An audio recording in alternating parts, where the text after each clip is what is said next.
Hey there, friends. Good afternoon, everyone. Once again, this is your friend from the Chon of School channel. Uh, I haven't been able to upload videos until today because, generally, I like to upload one every time I get a new set. In this case, I'm showing details of both the set and the board. The board is from House of the Stanton. Actually, it cost me very little. Right now they're having Father's Day sales. It's not lacquered. There are some lacquered ones that are currently around 4,400 Mexican pesos. That's already with the 30% discount. And in this case, I got the 25% discount. It cost me a total of 3,200 pesos. It's obviously veneered, but it's mahogany veneer, ebony veneer, and maple. Completely smooth, absolutely perfect. It doesn't have the lacquered shine like royal chestnut. Well, obviously the price. I think the price to quality ratio is really good, right? Honestly, the price to quality ratio is very good. In this case, I have some pieces made of, Dalbergia latifolia, right? That is, it's, commercially known as 4-inch rosewood, and it's excellent for this board. This board has a square size of 5.7 centimeters. We can see from up here that the king's base fits perfectly well. These pieces, sorry for the background noise, there's a storm here outside in Mexico City. These pieces made of Dalbergia latifolia, or rosewood, or commonly known as true Indian rosewood, are pieces that, in Mexico, the wood is indeed regulated for import. However, in this case, it is a set from Chessbazaar.com. They are very discreet about shipping them, handling them without issues at customs.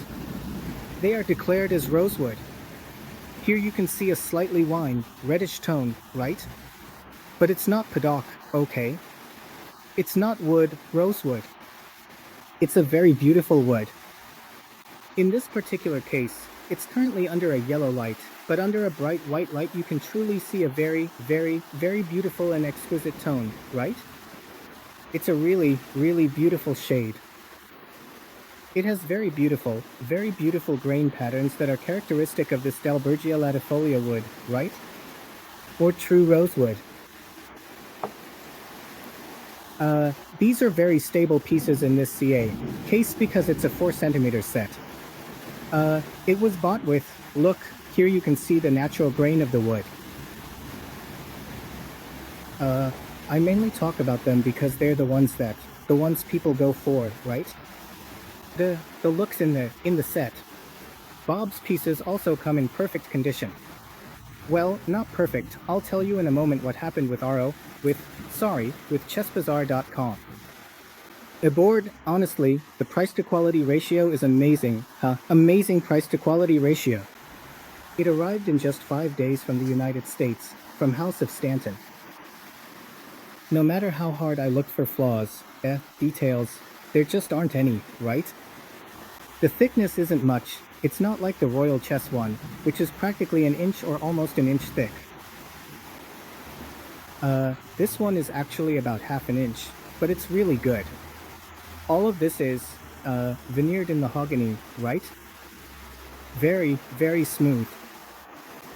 The pieces come in perfect condition, right? What I want to show and also talk to you about is a bit about the previous video. Here you can see the Dalbergia.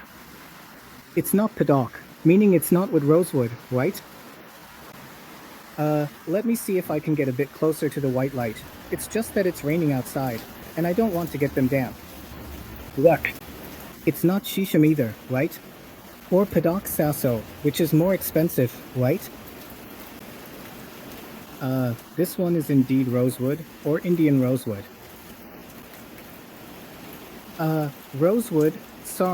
Indian rosewood, right?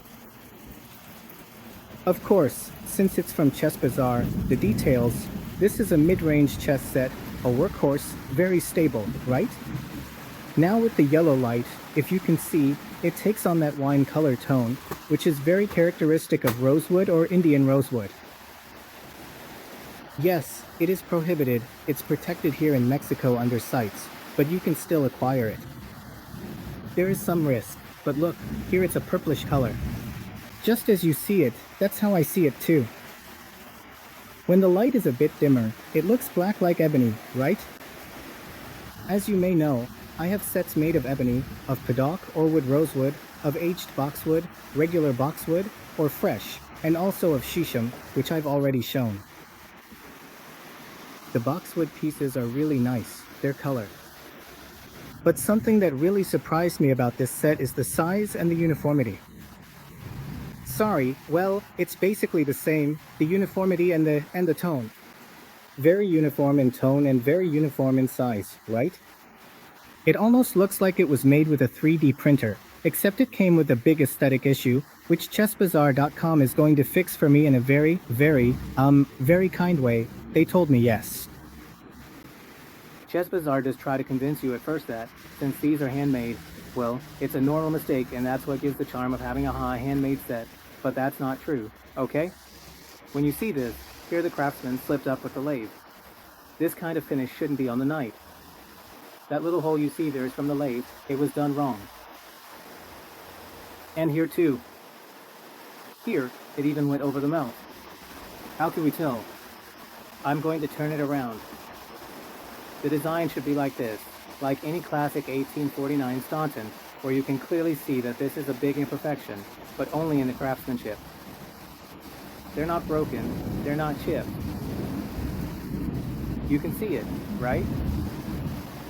Clearly. When it comes like this, you have to send photos and video, and they'll send me a replacement without me having to pay for shipping or return the pieces, right? Of course, another thing. It was really cheap. It was on sale.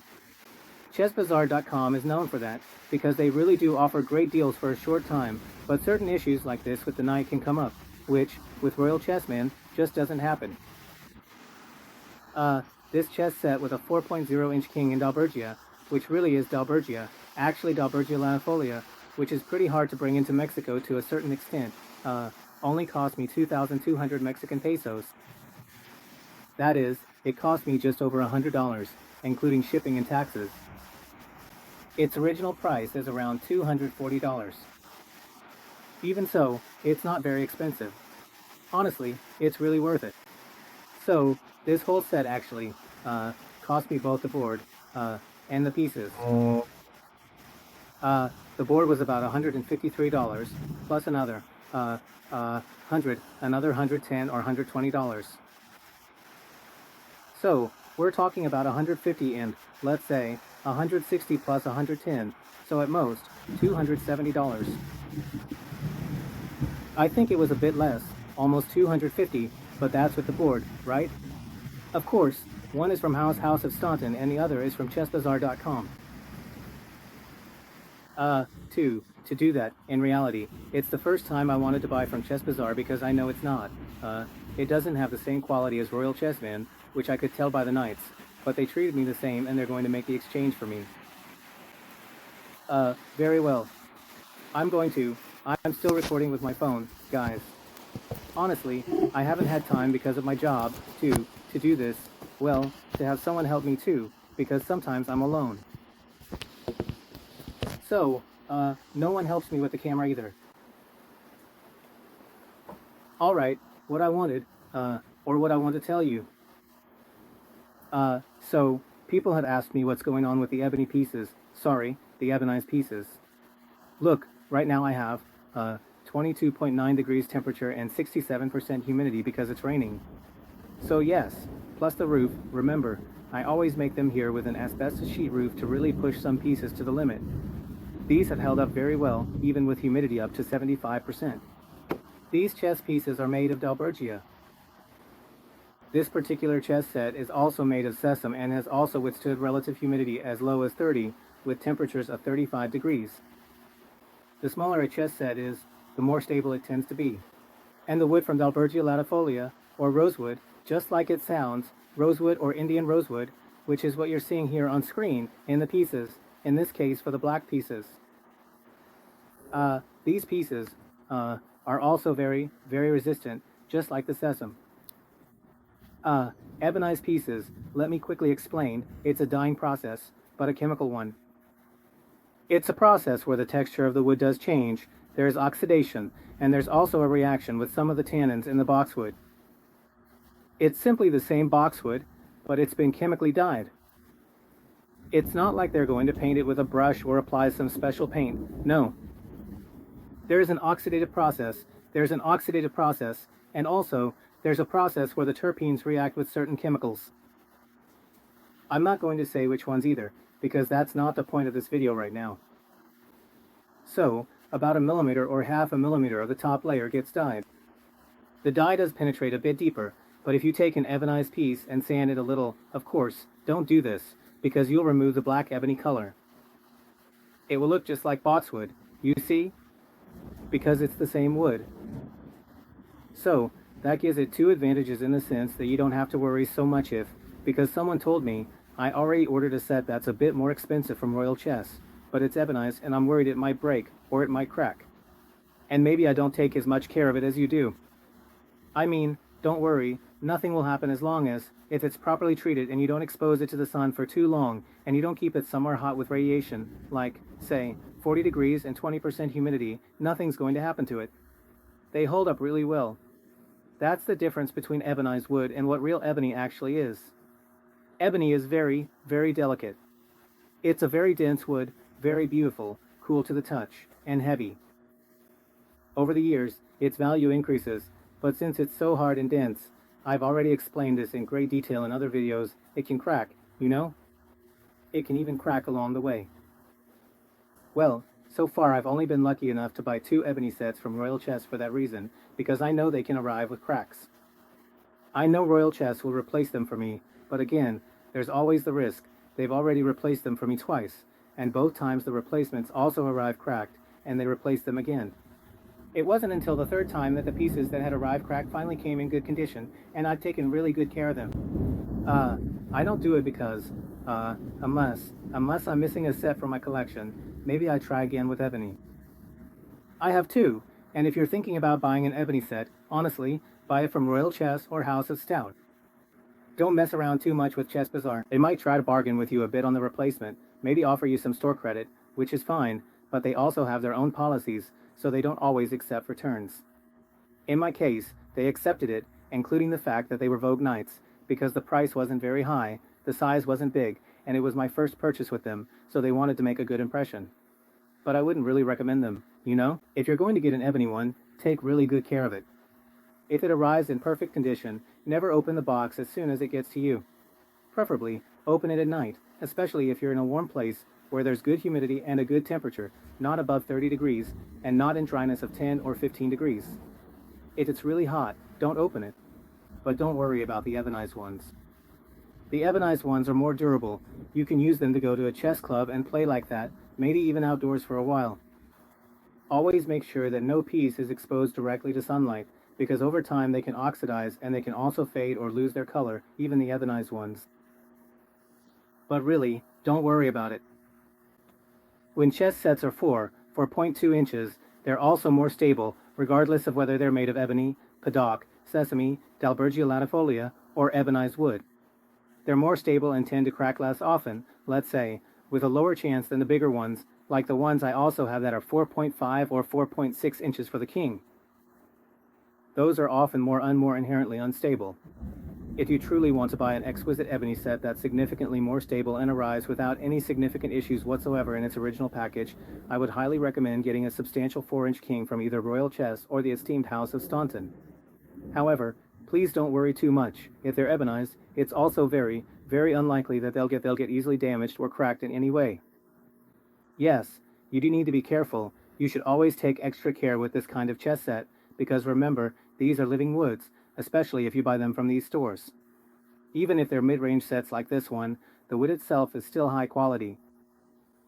It's considered mid-range because of the finish. It's not that detailed. The knight isn't that big. The chess set itself isn't that large. These are details. They are hand-carved. Yes, definitely handcrafted and very beautiful, but not as sophisticated as others, and not as big as some other sets. But the quality of the wood, between one that might cost me $500, $600, or even $1,000, which is this Dalbergia, and this one that cost me about $110. The quality of the wood is the same, it's practically the same. What really changes, and what adds the most value, is the size of the piece and the craftsmanship. That's what gives it the high added value. So, these are living woods. So, even if it's a mid-range set, it's still a living wood that you have to take care of. You need to have, at least a designated place for it so it doesn't get too much humidity, not too much, not too little. I've said this in previous videos, but I'll repeat it quickly. The ideal average humidity is 50% relative humidity and a temperature of 25 degrees. But obviously, well, not everyone is going to be the same, and of course, sometimes I go overboard. I have a humidifier, I have a dehumidifier, I have an air conditioner. When I have my high-end sets displayed down here, well, that's why I really take extra care of them. Maybe I go overboard, but with these kinds of sets and chess sets, as you've seen in previous videos, I put them to the test. I've already put this set to the test. The board not yet, it just arrived yesterday. It's veneered, after all. Just so I can have that experience and share it with you, so it doesn't happen to you, I'm going to expose it to extreme temperatures, both at the upper and lower limits of what the pieces, the wood, and the veneer of this board can handle, so I can give you my feedback. But right off the bat, I can tell you that this board and this chess set, are really, really well made, very sturdy, and honestly, great value for the price. Except for the issue with the knights, which they are going to replace for me. I don't see really any problem at all. All the pieces are actually really well sized, especially because, and even more so the pawns, if you put them. Right now I don't want to do it because, that's not the point of the video, but all the pawns in this particular set are perfect. It almost looks like they were 3D printed. There are subtle details where you can tell they're handmade, obviously. If you want to get a set made of Dalbergia latifolia rosewood, Indian rosewood, you can let me know. Leave a comment down here in the comment box, and I'll tell you exactly how you need to fill out the FedEx form. Usually it's FedEx, or how you would have to fill it out. DHL isn't asking for a form right now, but FedEx is. If the shipment is going to be through FedEx and you're going to bring this into Mexico, specifically Dalbergia latifolia or Paduc, which are the reddish ones, or Sasham, I can help you by telling you how you need to fill it out. On the senders or exporters side, they already know what they have to do, but they assume, because that's how it is. Maybe some mention it in their policy, others don't. These are things they don't tell you. They assume that you know how you're going to handle the customs issue. They also assume that you know how to take care of them. So, before you buy it, I can also help you by telling you, besides how to handle customs, especially with FedEx. This is already my 10th. Yes, it's my 10th set that I brought in here to Mexico. There are others that I haven't yet.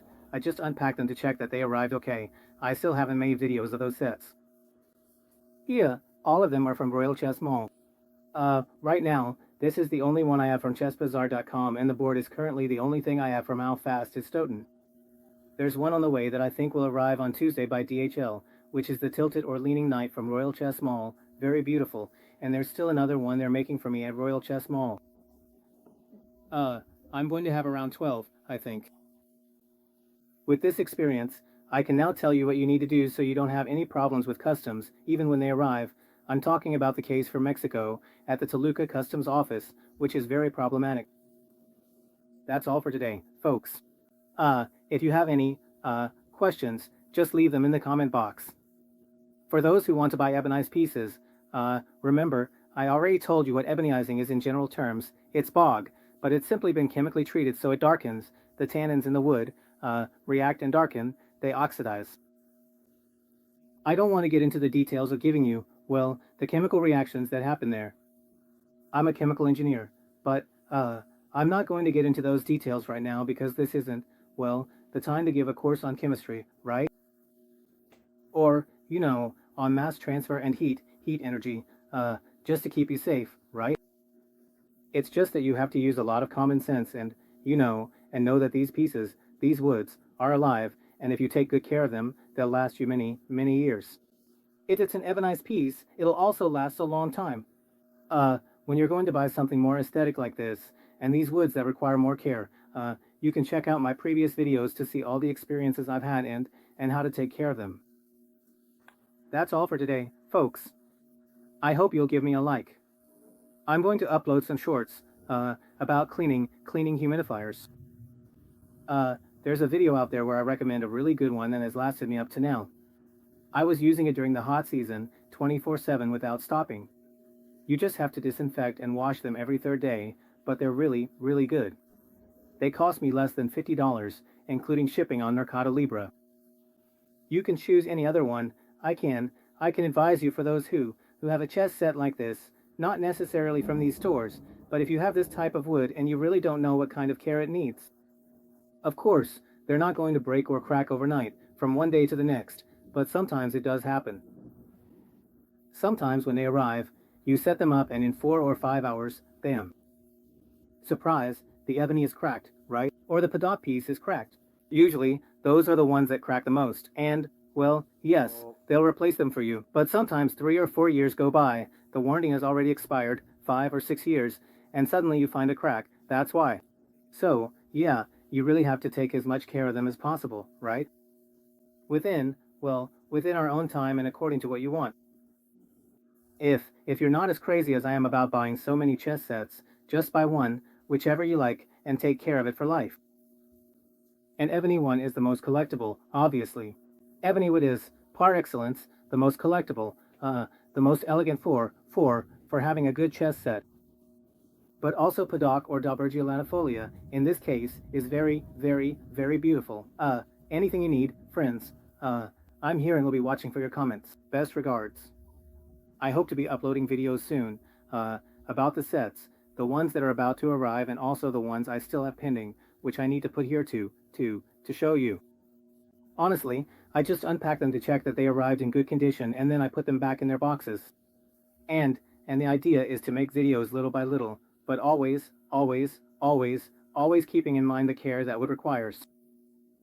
In this case, this hygrometer, which cost me less than $10, is already showing me a relatively high humidity of 67 and 22.8.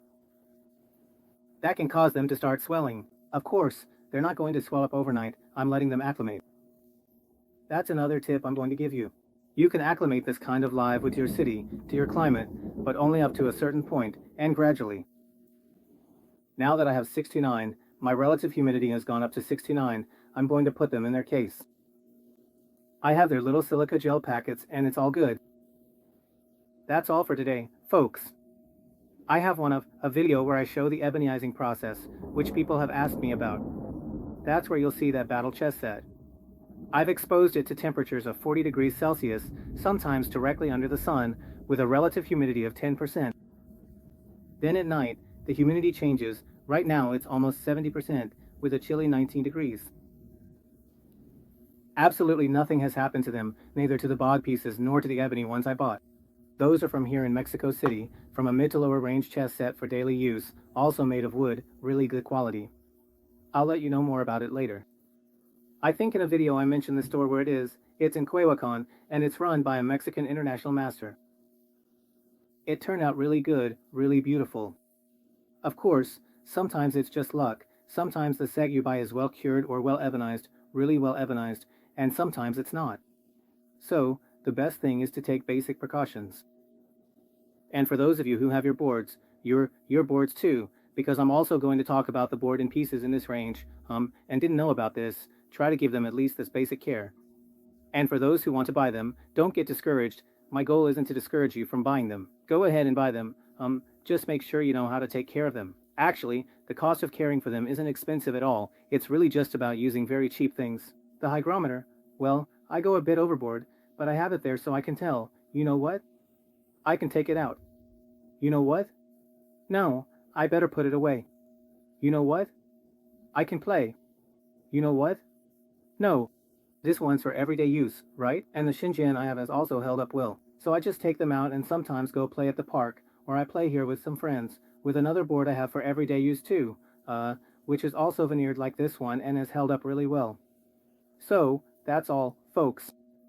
Anyway, I'll be uploading the shorts for those who want to get, a humidifier in case you're in a really, really dry place, so you know how far to place it, what missed output to set it to, so that your pieces stay in perfect condition. How to store them. It's not necessary to buy those high-end boxes that come, with velvet, with individual slots for each piece. No, in fact, that's counterproductive in the long run because what you need to do is let the wood breathe. I almost forgot the last topic. I just bought a pine wood chest. It cost me $10. Literally, I don't even have it lined so that there really is a gradual transfer of moisture and temperature between the outside and the inside, both through heat transfer by radiation and by convection. It's better to leave it, without any velvet lining. Of course, if you decide to do it so they don't get banged up or scratched, you can go ahead and do it. From my own experience and also because of what I've been telling you, right? Everything is about the transfer of mass and energy. It's better if it's made of pine wood, not varnished, as simple as possible, and you can store them there. If you want, you can wrap them individually in cotton cloth so they don't get banged up, but it's not necessary to line the box. In fact, I recommend it, and many serious collectors like myself do too, and I know some colleagues who sometimes don't have that knowledge, so I share it with them, because that's what you should do, right? But I'm talking about something a bit more serious and sometimes even a bit over the top, right?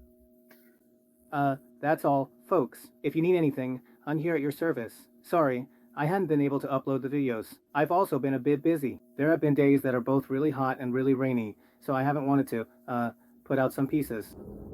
I was waiting for this one to arrive, the one made of Dalbergia latifolia wood, so I could show it to you. And, well, greetings and I look forward to your comments. You can turn on the little bell icon, you can subscribe so that for any question or doubt, right now I'm still available to answer, pretty much every day without any problem. Questions about customs too, no problem, I can help you get your package released, with phone numbers, emails, and tips on what to say to put a little pressure on them so they release it, and yes, they do release it. Like I said, right now I've already had 10 packages released, 2 more, and another one was just released for me at AIFA. Preferably with DHL. If you have the chance to buy through DHL, it's better to do it at the store. Go for it. And the other one is coming through FedEx, and there hasn't been any problem. I'm talking about the case in Mexico, okay? For Mexico, I can help you with customs. No problem at all. Thank you very much. Like, hit the bell, leave your comments. Best regards. That's all, folks.